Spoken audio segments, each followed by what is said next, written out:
naggisa na ako ng bawang, sibuyas, at yung karne, ginisa ko na din. At ayan, sinabay ko na yung carrots sa aking paggisa. Ayan. Sprouted for lunch ang luto namin this Sunday. Yung mga kalaka. Ayan, lalagay ko na yung sprouted. Ayan. At bago ko pala makalimutan siya, lagyan natin ng Knorr seasoning. Dahil kaya naman, Knorr seasoning. Mekos-mekos. Ayan, mga kalaka. Lagay na natin ang ating sprouted.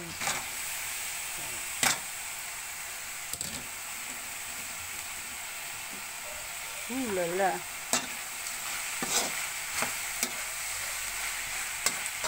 Mag-sprouted naman tayo. Blessed Sunday, everyone. Ayan. Linagyan ko rin pala siya ng ano, tawag dito, oyster.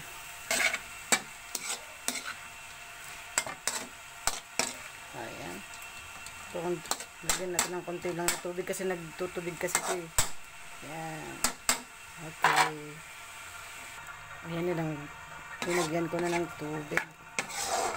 Haloran muna natin ng konti. Ayan.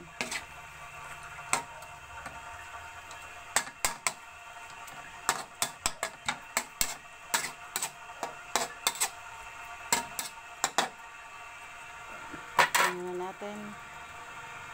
Tinakpan ko muna siya. Balikan natin after 200 years. Charot.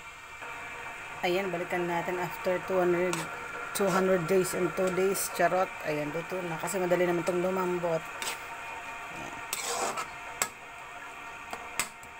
Ayan. Luto na ang aking sprouted. Ayan mga kaloka. Magulay-gulay lang muna tayo ngayon. Kasi nagkaroon naman kami last year. Kemi. Luto na siya. Dinagyan ko rin siya ng konting sabaw. Ayan. Okay na yan. Ayan. Thank you for watching mga kailoka. Mwah! Bye!